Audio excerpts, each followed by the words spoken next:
नमस्कार दोस्तों, मैं प्रवीण सर आपका तान्या एकेडमी में हार्दिक स्वागत करता हूं।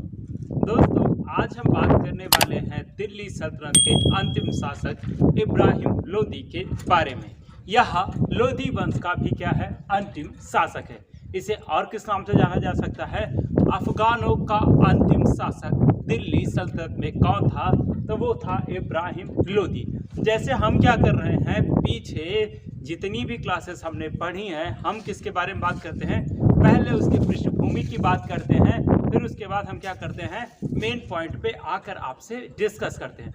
इस तरीके से आप देखेंगे, इब्राहिम लोदी जब शासक बना था तो शासक बनने की परिस्थिति यह थी कि जब सिकंदर लोदी की मृत्यु हुई थी। क्या हुई थी? सिकंदर लोदी की जब मृत्यु हुई थी तो होगा क्या कि सिकंदर लोदी के ढेर सारे जीवित पुत्र थे, इसलिए विद्रोह की स्थिति बन सकती थी।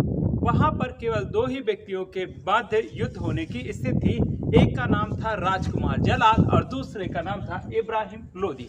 इब्राहिम लोदी और जलाल में क्या हो रहा था कि कौन सुल्तान बनने वाला है। यहाँ पर क्या होता है, एक सभा का आयोजन होता है जिसके माध्यम से चुनाव होता है कि इब्राहिम लोदी ही क्या बनेगा, सुल्तान बनेगा। सुल्तान क्यों बनेगा? क्योंकि ये क्या था, पराक्रम सैनिक था और क्या था, योग्य सेनापति था। और सबसे बड़ी बात ये थी कि ये क्या था, सिकंदर लोदी का बड़ा पुत्र भी था। क्या था? सिकंदर लोदी का बड़ा पुत्र भी था। तो इस तरीके से सिकंदर लोदी, इब्राहिम लोदी क्या बनता है, सिकंदर लोदी का उत्तराधिकारी कौन बनता है? इब्राहिम लोदी बनता है। नेक्स्ट अगर बात करें तो इब्राहिम लोदी को सबसे बड़ी समस्या थी कि इसका जो भाई था राजकुमार जलाल, वो क्या कर रहा था, बार बार इसकी दावे करने की बात कर रहा था कि मैं क्या करूंगा, सुल्तान बनना चाह रहा हूँ। एक समझौता होता है कि क्या करेंगे, हम सल्तनत का क्या कर देंगे, बंटवारा कर देंगे। इस बंटवारे के पक्षधर कौन नहीं होते हैं? इब्राहिम लोदी नहीं होते हैं। लेकिन होगा क्या, सूबेदारों के दबाव में आकर इब्राहिम लोदी को क्या करता है, अपने साम्राज्य का बंटवारा करना पड़ता है। जलाल को क्या दिया जाता है, जौनपुर से सरकी शासकों का जो क्षेत्र था उसे स्वतंत्र रूप से शासन करने के लिए दिया जाता है। लेकिन होगा क्या कि वो कहाँ शासन करना चाह रहा था, दिल्ली से शासन करना चाह रहा था। तो वो क्या करेगा, विद्रोह करने का कार्य करेगा और अंततः इब्राहिम लोदी उसे क्या करता है, बंदी बनवाता है। और बंदी बनवा कर कहाँ ला रहा होता है, दिल्ली ला रहा होता है। उसी दौरान जहर देकर क्या करवाता है, मरवा देता है। तो प्रारंभिक स्थिति में क्या है, प्रारंभिक स्थिति में आप देख रहे हैं कि उसको विरोधों का सामना करना पड़ रहा है। और कुछ अमीर किसके साथ में थे, जलाल के साथ थे। तो जलाल के साथ में जो भी अमीर थे उसका क्या करता है, इब्राहिम लोदी कुशलता पूर्वक उनका दमन करता है। लेकिन इस दमन में होता क्या है कि बहुत सारे अफगान साथी उसके क्या हो जाते हैं, विरोधी हो जाते हैं। किसके? इब्राहिम लोदी के। क्यों क्या कर रहा है? क्योंकि वो अफगानों को भी बख्श नहीं रहा है, क्योंकि वो राजत्व सिद्धांत को बहुत अच्छे से लागू करने की कोशिश कर रहा है। जब होगा क्या कि अगर आपका विरोधी क्या है, अगर आपका विरोधी भी शक्तिशाली है तो आपको क्या करना चाहिए, उसे मित्र बनाना चाहिए, ना कि दुश्मन ही बनाए रखना चाहिए। अगर आप दुश्मन बना के ही रखोगे तो एक समय ऐसा आएगा जब आप किसी युद्ध में लड़ने जाओगे तो वो क्या होगा, आपको पराजित करवाने में उसका सहयोग करेगा जो दूसरा पक्ष होगा। इसी कारण इब्राहिम लोदी ज्यादा दिनों तक शासन नहीं कर पाता है। वो कितने समय तक शासन करता है? केवल और केवल 9 वर्षों तक ही शासन करता है। यहाँ पर देखेंगे कि इसने, जैसे मैंने बताया, किसने क्या किया, जलाल को जहर दिलवाकर मरवा दिया। नेक्स्ट बात की जाए तो उसने कहाँ अभियान किया था, ग्वालियर अभियान किया था। कहाँ अभियान किया था इब्राहिम लोदी ने? ग्वालियर अभियान किया था। ग्वालियर में उस समय जो मानसिंह थे, मानसिंह की क्या हो गई थी, मृत्यु हो गई थी। उनका पुत्र विक्रम क्या है, विक्रमजीत शासक बना था। और विक्रमजीत के ऊपर जब आक्रमण किया गया तो उसने क्या किया, इब्राहिम लोदी की अधीनता स्वीकार कर ली। तो इस तरीके से ग्वालियर भी किसके पास आ गया, इब्राहिम लोदी के पास आ गया। और यहां पर बताया भी जाता है कि इब्राहिम लोदी के साथ वो भी पानीपत के प्रथम युद्ध में युद्ध क्षेत्र में ही मार दिया गया था। नेक्स्ट बात किया जाए तो उसने कहां बयान किया था? बिहार में दरिया खान नुहानी के विरुद्ध किया था। और वहां पर उनका सहयोगी कौन था? खाने जहां लोधी था। उसके विरुद्ध अभियान किया गया। तो हो क्या रहा था कि इब्राहिम लोधी को सफलता नहीं मिल पा रही थी। क्या नहीं मिल पाए? सफलता नहीं मिल पा रही थी। उस समय पंजाब के गवर्नर या सूबेदार दौलत खां के पुत्र गाजी खां किसके दरबार में था? इब्राहिम लोधी के दरबार में था। वो भागकर किसी तरीके से कहां पहुंचा? पंजाब पहुंचा। और पंजाब में अपने पिता से बताया कि पिताजी आप क्या मतलब कि आप तो किसके स्वामी भक्त हैं? इब्राहिम लोधी के। लेकिन होगा क्या, जैसे ही बिहार का दमन कर लिया जाएगा, आपके ऊपर आक्रमण करके पंजाब को क्या कर लिया जाएगा? अधिकृत कर लिया जाएगा। इस परिस्थिति में दौलत खां लोधी, कौन? दौलत खां लोधी किससे मिलता है? काबुल के पास साहब बाबर से मिलता है। और बाबर से मिलने जब जाता है तो वहां पर इब्राहिम लोधी का चाचा आलम खां भी उपस्थित होता है। कौन उपस्थित होता है? आलम खां उपस्थित होता है। और इस परिस्थिति में वो किससे आग्रह करता है? बाबर से आग्रह करता है कि क्या करो, आप मेरी सुरक्षा करो और दिल्ली की सत्ता हम पर कब्जा हमें लेना है। और सबको लगता था कि बाबर क्या करेगा? आएगा और लूट कर चला जाएगा। ये तो रही विद्रोहियों की बात। नेक्स्ट बात करें तो जो सिकंदर लोधी था वो मालवा पर अधिकार करना चाह रहा था। किस पर अधिकार करना चाह रहा था? मालवा पर अधिकार करना चाह रहा था। और दूसरी तरफ मेवाड़ का शासक राणा संग्राम सिंह, कौन? राणा संग्राम सिंह या राणा सांगा भी किस पर अधिकार करना चाह रहा था?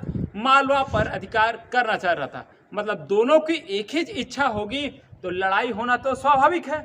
और इसी लड़ाई के फलस्वरूप क्या है? इसी के फलस्वरूप कौन सा युद्ध होता है? खटोली का युद्ध होता है या खतौली का युद्ध होता है। कब? 1517 ईस्वी में होता है। इसी युद्ध में राणा सांगा विजयी होता है या राणा संग्राम सिंह क्या होते हैं? विजयी होते हैं। लेकिन होगा क्या कि इसी युद्ध में राणा सांगा को अपनी एक बाजू खोनी पड़ती है और दूसरा तीर लग जाने के कारण अपने पैर को भी खोना पड़ता है। विजय किसकी होगी? राणा सांगा की। लेकिन उसको क्या होती है? शारीरिक क्षति उठानी पड़ती है। उसके पश्चात भी क्या करता है? इब्राहिम लोधी मेवाड़ के विरुद्ध सैन्य अभियान करता है, लेकिन उसे सफलता नहीं मिलती। अंत समय में कौन सा युद्ध लड़ा जाता है? पानीपत का प्रथम युद्ध, जो 21 अप्रैल 1526 को लड़ा गया था। इस युद्ध में बाबर ने इब्राहिम लोधी को पराजित किया और अंततः इब्राहिम लोधी युद्ध क्षेत्र में मारा गया। दिल्ली सल्तनत का यह अंतिम शासक कहां मारा गया था? युद्ध क्षेत्र में मारा गया। ऐसा बताया जाता है कि बाबर ने, किसने? बाबर ने पानीपत के मैदान में ईंटों से क्या किया था? उसके मकबरे का निर्माण करवाया था। तो ये सारी चीजें क्या है? हमारे लिए इंपॉर्टेंट है। तो हम क्या करेंगे? कुछ इंपॉर्टेंट चीजों को हम क्या करेंगे? लिख लेंगे। हमने पूरी स्टोरी डिस्कस कर ली है। अब क्या करना है? लिखना है और कुछ भी नहीं है। देखिए, इब्राहिम लोधी के इब्राहिम लोधी का भाई कौन था? जलाल राजकुमार, जो कहाँ का गवर्नर था? राजकुमार जलाल। लिखो, राजकुमार जलाल। ठीक है, देखिएगा, राजकुमार जलाल। ये कालपी एवं चंदेरी का सूबेदार था। ठीक है। इब्राहिम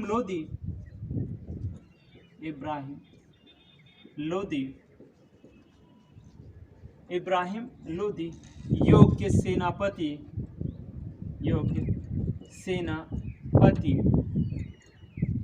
एवं सेनानायक था।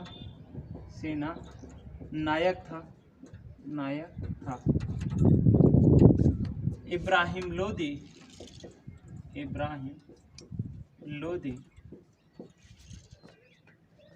सिकंदर लोधी का सिकंदर लोधी का बड़ा पुत्र था, बड़ा पुत्र था। ठीक है, सिकंदर लोधी, सिकंदर लोधी के साम्राज्य का बंटवारा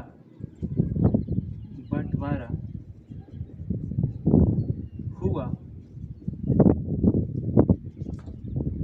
इब्राहिम लोधी इसके पक्ष में नहीं था, इसके पक्ष में नहीं था। ठीक है, इसके पक्ष में नहीं था। नेक्स्ट, राजकुमार जलाल को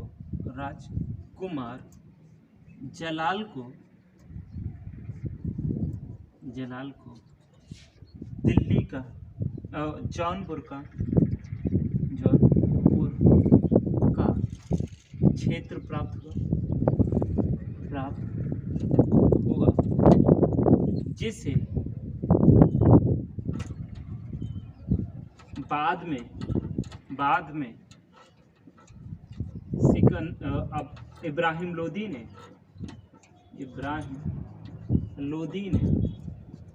बंदी बनवाकर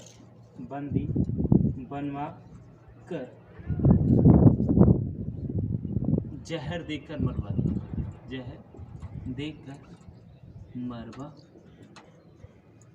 ठीक है, इसे लिख लीजिए या फिर स्क्रीनशॉट ले लीजिए। हो गया दोस्तों। अब हम क्या करते हैं,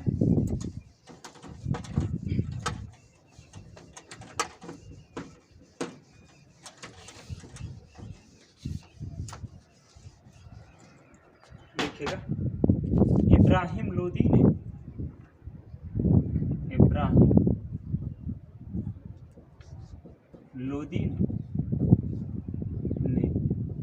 विरोधी अमीरों का क्रूरतापूर्वक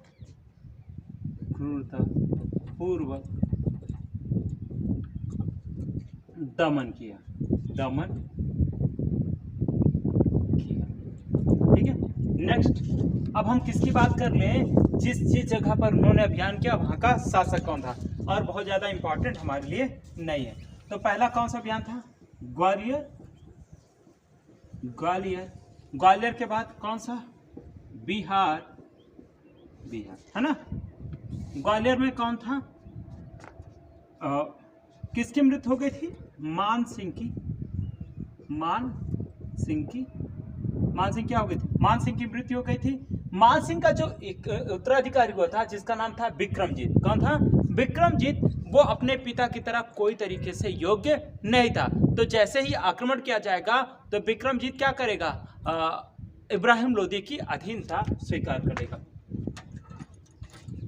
उस समय मान सिंह का पुत्र विक्रमजीत शासक था। वह अपने पिता की भांति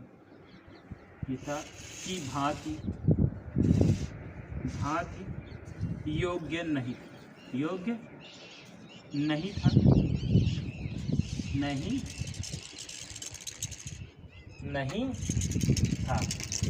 ठीक है,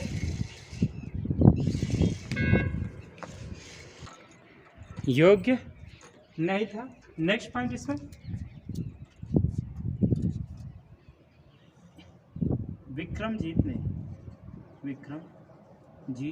ने इब्राहिम लोधी की अधीनता स्वीकार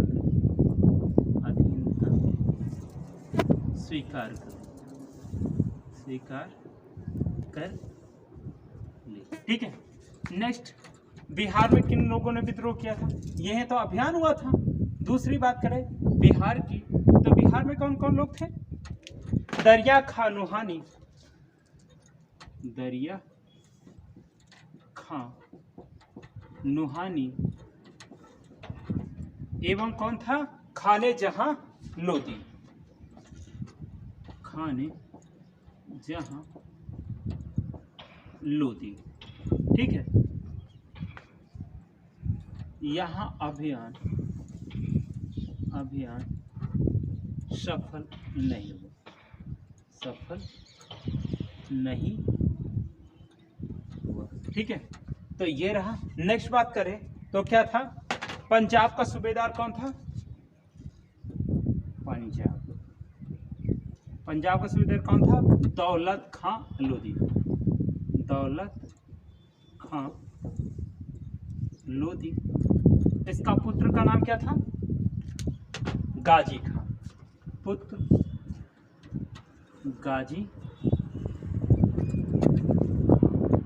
इसने क्या सूचना दी कि जैसे ही बिहार पर कब्जा कर लिया जाएगा, वो किस पर अधिकार करना चाहेंगे, पंजाब पर अधिकार करना चाहेंगे। ये किसके दरबार में था, इब्राहिम लोदी के दरबार में था। नेक्स्ट, ठीक है, लिखेगा गाजी खान ने सूचना दी कि जैसे ही बिहार पर कब्जा कर लिया जाएगा,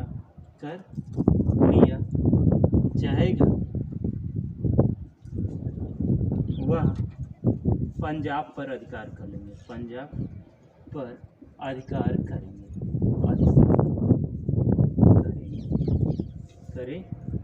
ठीक है, तो ये लोग कहाँ पहुंच गए, काबुल। कहाँ पहुंच गए, काबुल पहुंचे। कौन, दौलत खां लोदी। दौलत खां काबुल किसके पास पहुंचे, बाबर के पास पहुंचे। और बाबर कौन था, काबुल का बादशाह, काबुल के बादशाह कौन थे, बाबर के पास पहुंचे। बाबर के पास पहुंचे तो ये कहे कि हमारा क्या करना चाहिए, आपको सहयोग करना चाहिए। तो इस समय इनको कौन मिलता है, इब्राहिम लोदी का चाचा। कौन मिलता है, इब्राहिम लोदी का चाचा। क्या नाम था, आलम खां। तो ये इस तरीके से क्या होता है कि बाबर को कौन आमंत्रित करता है, इसके चाचा आलम खां लोदी। और कौन बुलाता है, दौलत खां लोदी पंजाब का गवर्नर। और कौन आमंत्रित करता है, राणा सांगा आमंत्रित करते हैं। और यहाँ पर किसकी बात आई है, काबुल के बादशाह की बात आई है। तो यहाँ पर ध्यान रखना कि बाबर ने 1504 में किसको जीता था, काबुल को जीता था। और 1507 में क्या है, 1507 में काबुल में उसने क्या किया था, बादशाहत की उपाधि धारण की थी। तो दोस्तों इसे क्या करिए, लिख लीजिए या फिर स्क्रीनशॉट ले लीजिए।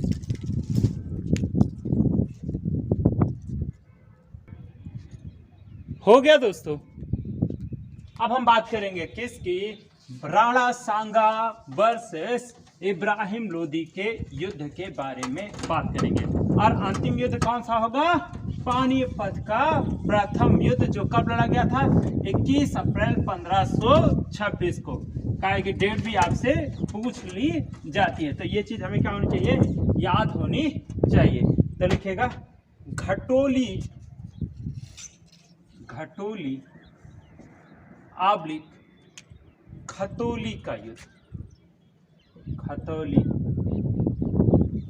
का युद्ध कब हुआ था, 1517 में। किसके मत, राणा सांगा या फिर संग्राम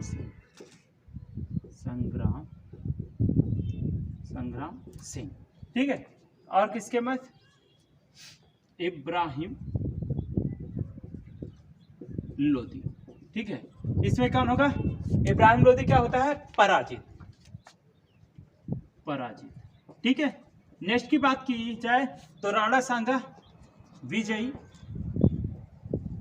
शारीरिक क्षति हुई,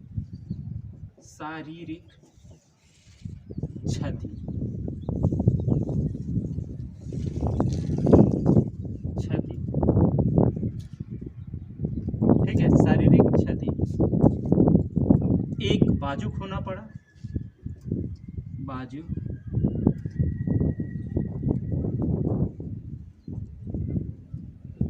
तीर के लगने से, तीर के लगने से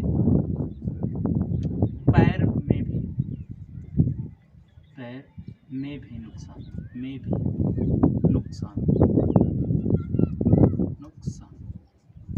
ठीक है। तो ये सारी चीजें रही कौन से युद्ध में, घटौली या खतौली के युद्ध में। नेक्स्ट कौन सा युद्ध हुआ था, पानीपत का प्रथम युद्ध। ये कब हुआ है, 21 अप्रैल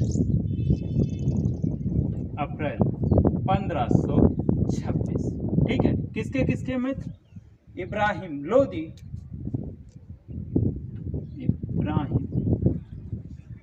लोदी और किसके मत,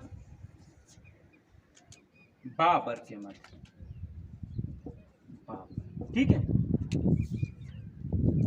इब्राहिम लोदी युद्ध क्षेत्र में मारा गया, युद्ध क्षेत्र में मारा गया। नोट, ग्वालियर का अधीनस्थ शासक विक्रमजीत भी मारा गया। बाबर विजय, ठीक है। यहाँ पर पानीपत का इतना ही जानना बहुत जरूरी है और कोई ज़रूरत नहीं है। जब हम किसके बारे में बात करेंगे, मुगल डायनेस्टी के बारे में बात करेंगे या मुगल साम्राज्य के बारे में बात करेंगे, तब इन सब चीज़ों के बारे में बात करेंगे। तो इसे लिख लीजिए या फिर स्क्रीनशॉट ले लीजिए।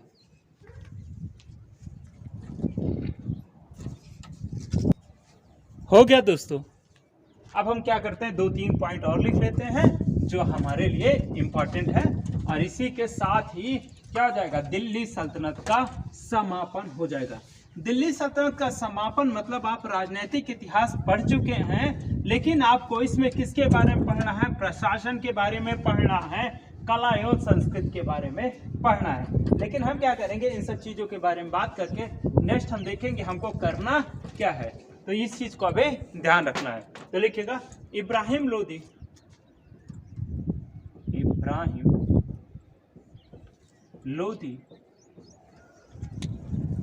युद्ध क्षेत्र में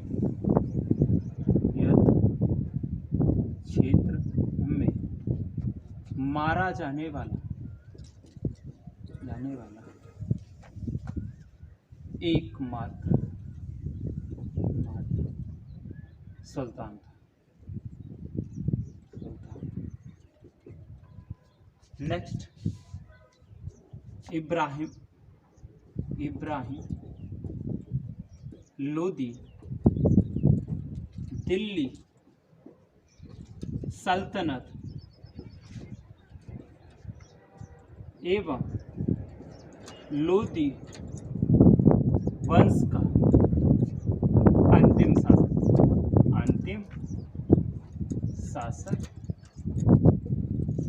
तो दोस्तों ये बात हो गई किसकी, दिल्ली सल्तनत की बात हो गई। तो दोस्तों हमने बहुत लंबी जर्नी तय कर ली है, अब आगे की बात हम करेंगे नेक्स्ट क्लासेस में। तो दोस्तों आपको इस वीडियो को शेयर भी करना है और लोगों को बताना भी है कि कैसी कैसी चीज़ें आपको बताई जा रही हैं। तो दोस्तों आज के लिए इतना ही, थैंक यू।